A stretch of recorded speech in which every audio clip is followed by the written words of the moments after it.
Hi hello friends, എല്ലാ കൂട്ടുകാർക്കും നമ്മുടെ പുതിയൊരു റിവ്യൂയിലേക്ക് സ്വാഗതം. അപ്പൊ ഇനി വരാൻ പോകുന്ന ഒരു അടിപൊളി ഭാഗമായിട്ട് പറയാൻ പോണത്, അങ്ങനെ നമ്മുടെ ദേവമംഗലത്ത് അങ്ങനെ സുഖിച്ച് ജീവിക്കാട്ടോ. ഹാവോ, തന്റെ കള്ളത്തരങ്ങളൊന്നും ആരും പിടിച്ചില്ല എന്നൊക്കെ സമാധാനത്തിൽ ഇരിക്കുകയാണ്.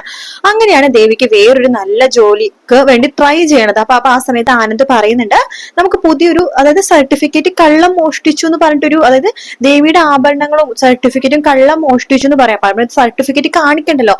അപ്പൊ അങ്ങനത്തെ ഒരു കഥ ഓൾറെഡി ദേവിയും ദേവിയുടെ അച്ഛനും കൂടി ഉണ്ടാക്കി എടുക്കുന്നുണ്ട്. അത് ഞാൻ ഓൾറെഡി പറഞ്ഞൊരു ഭാഗമായിട്ടാണ് പിന്നെ പറയാത്ത കേട്ടോ.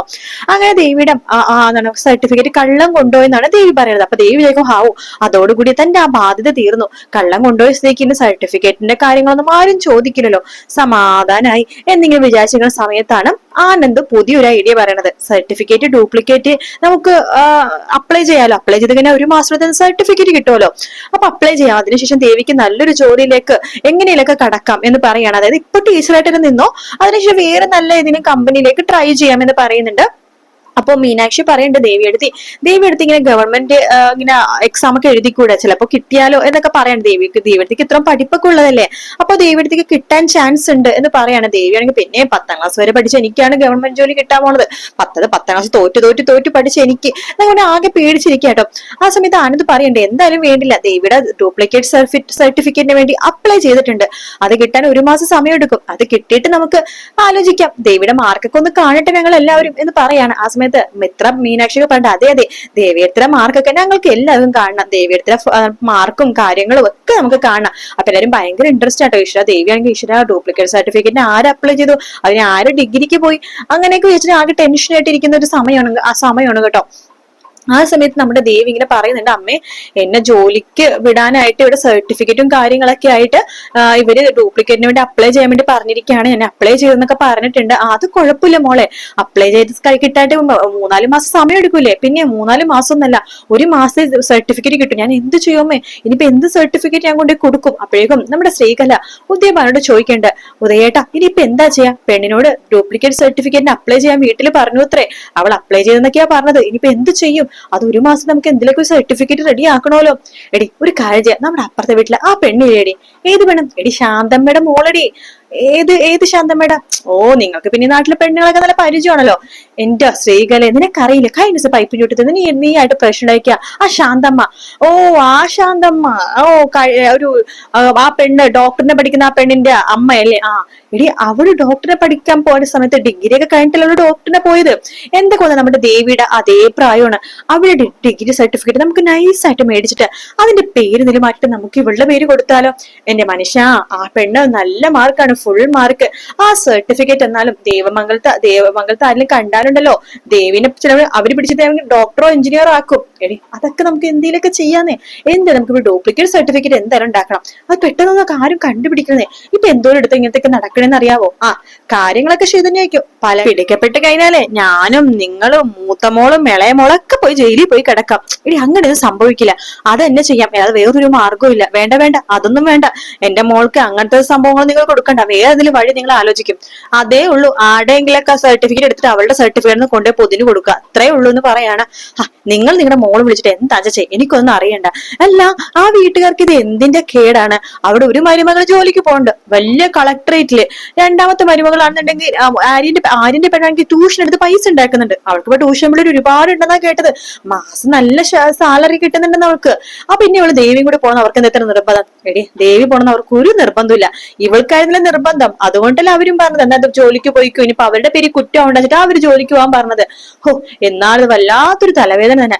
ജോലിക്ക് പോകാതിരിക്കാൻ എന്താ ഒരു മാർഗം ചെയ്യാ? നിങ്ങള് പെണ്ണുങ്ങളല്ലേ, പെണ്ണുങ്ങളും ആലോചിക്ക്, നല്ലൊരു മാർഗം കിട്ടുമായിരിക്കും എന്ന് ദേവാനി പറയണം. അങ്ങനെ ശ്രീകൻ ഇങ്ങനെ ആലോചിക്കണം, ജോലി ചെയ്യാതെ വീട്ടില് സുഖവാസത്തോടെ എങ്ങനെ ഇരിക്കാം? ഒരു വഴിയുണ്ട്.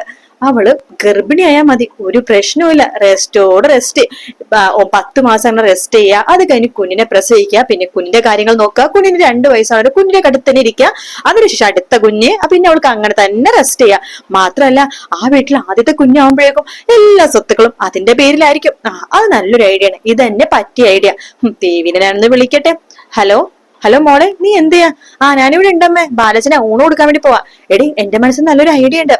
നീയേ ജോലിക്ക് പോവാതെ സുഖമായിട്ട് അവിടെ ഇരിക്കാൻ പറ്റിയ നല്ലൊരു ഐഡിയ. അതെന്താ ഐഡിയ അമ്മേ? ഈ ഐഡിയ വർക്കൗട്ട് ആയാലുണ്ടല്ലോ മോളെ, ആ വീട്ടിലെ എല്ലാ സ്വത്തുക്കളും നിനക്ക് കിട്ടും, എല്ലാ പരിഗണനയും നിനക്ക് കിട്ടും. നീ അവിടെ വെറുതെ കിടന്നാ മതി. വെറുതെ കിടന്നാ മതിന്നോ? എല്ലാം മോളെ ഇരിക്കോ, TV കാണുകയോ, ഫോണിൽ കുത്തോ, എന്ത് വേണമെങ്കിലും ചെയ്യാം. നിനക്ക് സുഖവാസ, നിനക്ക് ഇഷ്ടപ്പെട്ട ഫുഡുകളൊക്കെ മിനിറ്റിന് മുമ്പിൽ വെച്ച് തരും. അല്ല, ഇത് എന്ത് ജോലിയുടെ കാര്യം അവ പറയണത്? അല്ല, 10ാം ക്ലാസ് വരെ പഠിച്ച ആൾക്ക് ഇങ്ങനത്തെ ജോലിയൊക്കെ കിട്ടും? എടി, ഇത് വീട്ടിൽ തന്നെയുള്ള ജോലിയാണ്. എന്താ അമ്മ പറയണത്? മിത്ര എടുക്കണ വല്ല ട്യൂഷൻ പോലത്തെ കാര്യമാണ് അമ്മ പറയണത്. എല്ലടി പെണ്ണെ, ഞാൻ പറയാം ഒരു കാര്യം. അവിടെ മൂത്ത പെണ്ണ് നീയാണ്, മൂത്ത മരുമകൾ. ആദ്യം കെട്ടിക്കൊടുത്ത പെണ്ണാരാ? മീനാക്ഷി. കല്യാണം കഴിഞ്ഞിട്ട് ഇപ്പൊ 6-7 മാസം. വിശേഷമുണ്ടോ? ഇല്ല. അതിന്റെ കാരണം എന്താ? അവരിപ്പൊ കുഞ്ഞെ വേണ്ടെന്ന് വെച്ചിരിക്കുക. 1-2 വർഷം കഴിഞ്ഞിട്ട് വേണമെന്ന് വെച്ചിട്ടായിരിക്കാം. പിന്നെ അടുത്തത് ആര്യനും ഇത്രയും അവർക്കും കുഞ്ഞുങ്ങളൊന്നും ആയിട്ടില്ല. അവരുടെ കല്യാണം കഴിഞ്ഞിട്ട് 4-5 മാസം എന്തോ ആയി. ഇപ്പൊ നിന്റെ കല്യാണം കഴിഞ്ഞിട്ട് 3 മാസം ആവാനായി. നോക്ക്, നിങ്ങളുടെ 3 മരുമക്കളിൽ ആർക്കാണ് ആദ്യം വിശേഷമാവണമെന്ന് കാത്തിരിക്കായിരിക്കും ദേവിയും ബാലനും അതുപോലെ തന്നെ ഗോമതിയും കൂടി. അപ്പോ നിനക്കാണ് ആദ്യം കുഞ്ഞുണ്ടാവണേ. നീ ഒന്ന് ആലോചിച്ച് നോക്കിയേ. ആ വീട്ടിലെ ആൾക്കാര് തറയിലും തലയിലും വെക്കാണ്ട് നിന്നെ കൈവെള്ളയെ കൊണ്ട് നടക്കും. അമ്മേ, വെറുതെ ഇരുന്നമ്മേ. അങ്ങനെ നമ്മൾ വിചാരിക്കണടുത്ത് നടക്കുന്ന കാര്യമാണത്. ദൈവം കൂടി വിചാരിക്കണ്ടേ? ദൈവമൊക്കെ വിചാരിച്ചോളൂ. നോക്ക്, മിത്രയുടെയും ആര്യന്റെയും മീനാക്ഷിയുടെയും അതുപോലെ തന്നെ മറ്റേ അവളുടെ ഭർത്താവിന്റെയും കാര്യങ്ങൾ പോലെയല്ല, അവരൊക്കെ പിന്നീട് ആവട്ടെ എന്ന് വെച്ചിട്ടാണ്.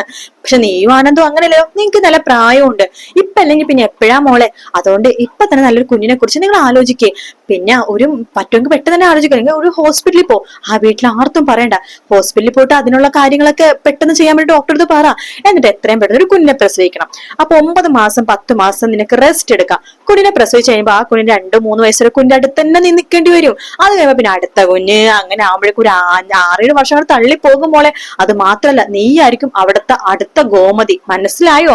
ആദ്യം ഉണ്ടാവുന്ന മരുമക്കളുടെ കുഞ്ഞ് തന്നെയായിരിക്കും ഏറ്റവും വലിയ കാര്യം. ഇതാണ് ബെസ്റ്റ് ഐഡിയ. കൊള്ളാമേ? നമ്മുടെ നല്ല ബെസ്റ്റ് ഐഡിയ തന്നെ. ഇത് ഞങ്ങളുടെ കയ്യിൽ നിൽക്കുന്ന കാര്യമൊന്നുമല്ല, ദൈവത്തിന്റെ കയ്യിൽ നിൽക്കുന്ന കാര്യമാണ്. അതെ, അതൊക്കെ എനിക്ക് മനസ്സിലായി. പക്ഷെ നിങ്ങൾ കൂടി ട്രൈ ചെയ്യണ്ടേ? അതുകൊണ്ട് ഇത് തന്നെ മതി. ഇത് നീ ചെയ്തേ പറ്റൂ.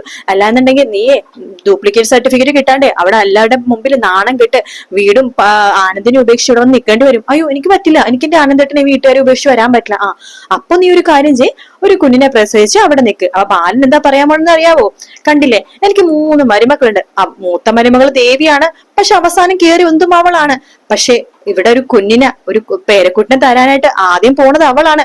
അല്ലെങ്കിൽ തന്നെ ബാലന് നിന്നോടും ആനന്ദിന്റെ ചെറിയ താല്പര്യമുണ്ട്. ആനന്ദിനോട് മുമ്പേ 4 മക്കളിൽ ആനന്ദിനോടാണ് താല്പര്യം. 4-5 മക്കളിൽ ആനന്ദിനോടാണ് താല്പര്യം. ഇപ്പൊ ആനന്ദിന്റെ ഭാര്യ നിന്നോടും താല്പര്യമുണ്ട്. അപ്പൊ നിങ്ങളുടെ കുഞ്ഞിനോടും താല്പര്യമുണ്ടോ?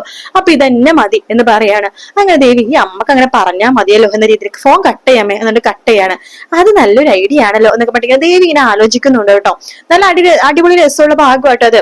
പിന്നെ ആരും ഗർഭിണിയായിട്ടൊന്നുമില്ല, അത് വേറെ കാര്യം. ഫസ്റ്റ് ആരാകും അത് തന്നെയാണ് ഇപ്പോൾ തമിഴിലും ഏറ്റവും ഇൻട്രസ്റ്റിംഗ് ആയിട്ട് ഇരിക്കുന്നത്. വീഡിയോ ഇഷ്ടപ്പെടുകയാണെങ്കിൽ ലൈക്ക് ചെയ്യാനും സബ്സ്ക്രൈബ് ചെയ്യാനും കമന്റ് ചെയ്യാനും മറക്കല്ലേ. മറ്റൊരു വീഡിയോ കാണാം. Take care. Bye bye.